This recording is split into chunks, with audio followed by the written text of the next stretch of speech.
တရားနာသူတွေဘက်က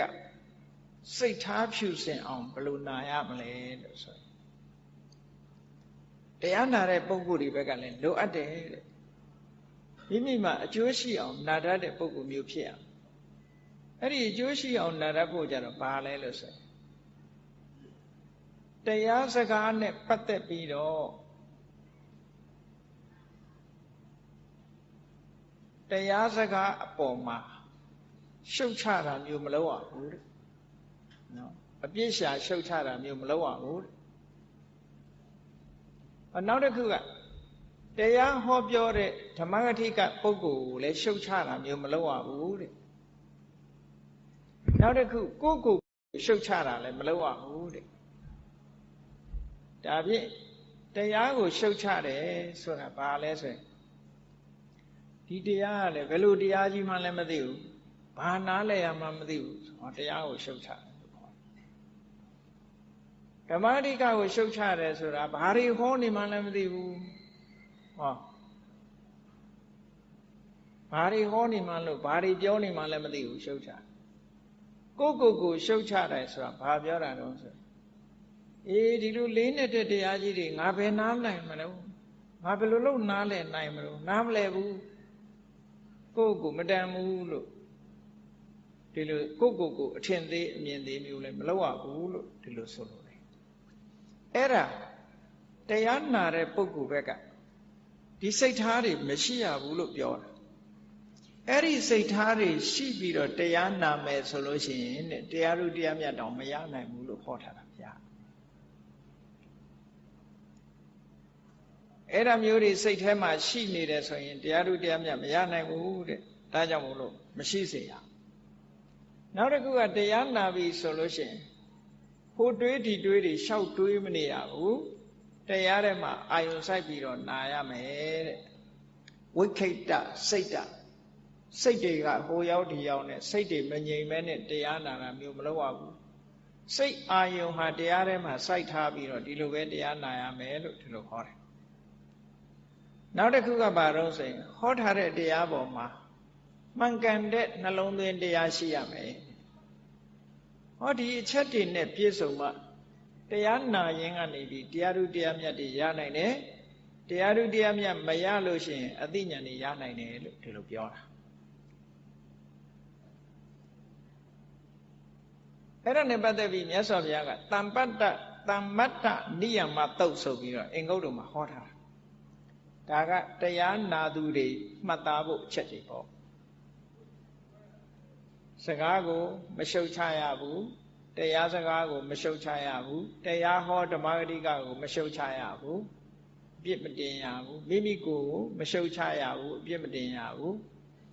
စိတ်ပြန့်လွင့်ပြီးတော့မနေရဘူးစိတ်တည်တည်ငြိမ်ငြိမ်နဲ့တရားနာရမယ်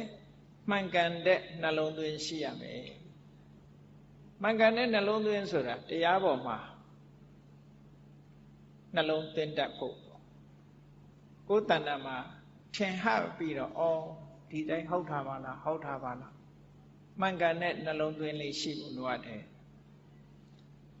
ဟောနောက်တုတ်ကြတော့ဘာကိုထပ်ပိုးပြီးတော့ထည့်ထားတော့ဆိုရင်တရားနာတဲ့ပုဂ္ဂိုလ်ဟာထိုက်တဲ့လို့အသိပညာရှိဖို့လိုအပ်တယ်တဲ့ထိုင်မှိုင်းတဲ့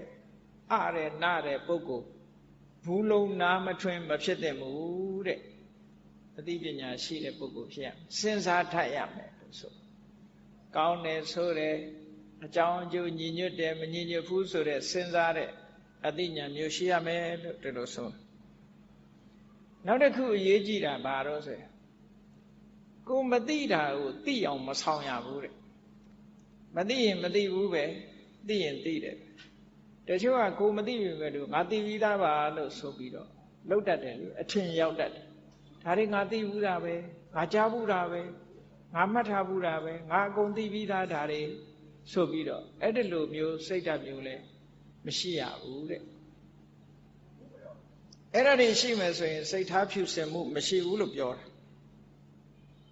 ဟောနောက်တစ်ခုနောက်သုတ်တန်တစ်ခုမှကြတော့ဘာတွေထည့်ပြီးတော့မြတ်စွာဘုရားဟောတော့ဆိုတရားနာတဲ့အခါမှာ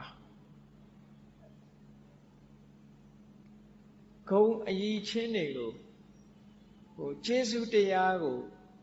ကျေးဇူးကမ်းတဲ့အနေနဲ့ဘယ်နေရာပဲဖြစ်ဖြစ်ဝေဖန်ပြစ်တင်တာမျိုးစကားရဲ့ဝေဖန်ပြစ်တင်မှုမျိုးမက္ခလို့ခေါ်တာပေါ့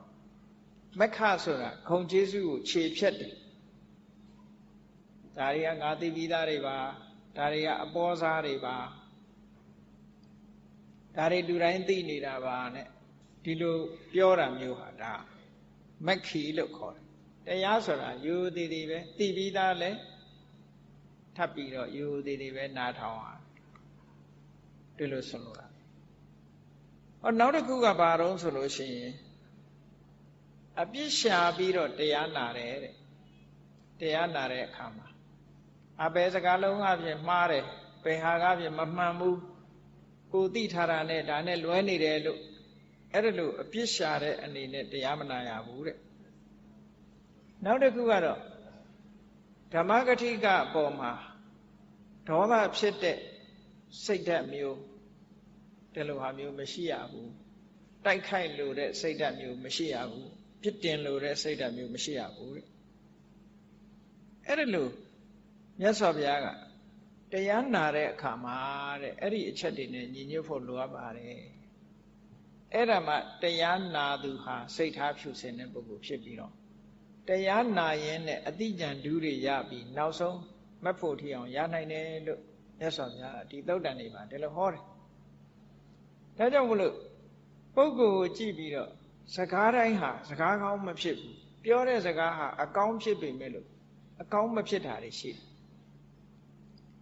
အကောင်းဖြစ်အောင်ဆိုတာပုဂ္ဂိုလ်နဲ့လိုက်လျောညီတွေမှအကောင်းဖြစ်တယ်ဆိုပါစို့တရားတရားမရှိတဲ့လူကိုတရားတရားအကြောင်းသွားဟောလို့ရှိရင်စကားကောင်းမဖြစ်ဘူးတဲ့ဘာဖြစ်လို့လဲဆိုတော့သူကတရားတရားမှမရှိတော့မရှိတော့တရားအကြောင်းပြောရင်သူကစိတ်တူတယ်ဘာတွေလာပြောနေတာသူ့မှာမရှိဘူးစိတ်တူတယ်အဲ့ဒါကြောင့်မို့လို့တရားတရားမရှိတဲ့ပုဂ္ဂိုလ်ကိုတရားတရားအကြောင်းပတ်သက်ပြီးတော့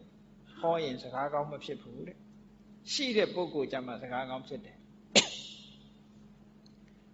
ထို့တူပဲ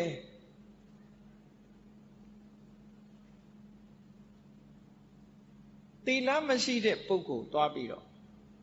သီလအကြောင်းသွားပြောရင်စိတ်တူတယ်နော်သီလအကြောင်းသွားပြောရင်စကားကောင်းမဖြစ်ဘူးအောင်မြင်တဲ့စကားလုံးမဖြစ်ဘူးသီလရှိတဲ့ပုဂ္ဂိုလ်ကမှသီလအကြောင်းစကားပြောရမယ်ဒါမှစကားကောင်းဖြစ်တယ်ဟောနောက်တစ်ခုကတော့ဗဟုသုတလိုက်စားတဲ့ပုဂ္ဂိုလ်ကြမှာသုတနဲ့ပတ်သက်တဲ့စကားမျိုးဟာစကားကောင်းဖြစ်တယ်ဗဟုသုတနဲတဲ့ပုဂ္ဂိုလ်သွားပြောလို့ရှိရင်သုတကိုမလိုလားတဲ့ပုဂ္ဂိုလ်သွားပြောလို့ရှိရင်အဲ့ဒီပုဂ္ဂိုလ်ကစိတ်တူတယ်ဒေါသထွက်တယ်စကားကောင်းမဖြစ်ဘူးတဲ့ပညာရှိတဲ့ပုဂ္ဂိုလ်မှာပညာနဲ့ပတ်သက်တဲ့စကားမျိုးပြောလို့ရတယ်စကားကောင်းဖြစ်တယ်ပညာမရှိတဲ့ပုဂ္ဂိုလ်သွားပြီးတော့ပညာအကြောင်းသွားပြောရင်စိတ်ဆိုးတယ်တဲ့စကားကောင်းဖြစ်မလာဘူးမအောင်မြင်ဘူးလို့ဒီလိုပြောတာအဲ့တော့ပုဂ္ဂိုလ်ကလည်းပဲသရမဲ့တဲ့ပုဂ္ဂိုလ်ရှိတယ်နော်သီလမရှိတဲ့ပုဂ္ဂိုလ်ရှိတယ်ဗဟုသုတမရှိတဲ့ပုဂ္ဂိုလ်ရှိတယ်နောက်ပြီးတော့စွန့်ကြဲမှုဆိုတဲ့စာကမရှိတဲ့ပုဂ္ဂိုလ်ရှိတယ်ဒုပညာမဲ့တဲ့ပုဂ္ဂိုလ်ရှိတယ်တဲ့အဲ့ဒါမျိုးတွေကိုသွားပြီးတော့တရားအကြောင်းတို့သီလအကြောင်းတို့ဘောဓုတအကြောင်းတို့စာကစွန့်လွတ်မှုအကြောင်းတွေတို့ပညာအကြောင်းသွားပြောမယ်ဆိုလို့ရှိရင်စကားကောင်းမဖြစ်ဘူးတဲ့စကားကောင်းဖြစ်ဖို့ရာအတွက်တရားတရားရှိတဲ့ပုဂ္ဂိုလ်တရားအကြောင်းဟောကျင့်တဲ့ဝမ်းသာတယ်ငါမှဒါတွေရှိတယ်သီလရှိတဲ့ပုဂ္ဂိုလ်သီလအကြောင်းဟောဝမ်းသာတယ်ကျင့်တတ်တယ်ဘောဓုတရှိတဲ့ပုဂ္ဂိုလ်ဘောဓုတဆိုင်ရာတွေပြောတယ်သဘောကျတယ်စွန့်ကြဲတတ်တဲ့ပုဂ္ဂိုလ်လှူဒန်းတတ်တဲ့ပုဂ္ဂိုလ်စာကအကြောင်းပြောရင်သဘောကျတယ်ကျင့်တတ်တယ်ပညာရှိတဲ့ပုဂ္ဂိုလ်ပညာအကြောင်းပြောရင်သဘောကျတယ်ကျင့်တတ်တယ်စကားကောင်းဖြစ်တယ်ဒါလည်းပဲမြတ်စွာဘုရားကဒုက္ခထာဆိုတဲ့သုတ်တံမှာဟောထားတာရှိပါတယ်ဒါတွေကအလွန်မှတ်သားစရာကောင်းတယ်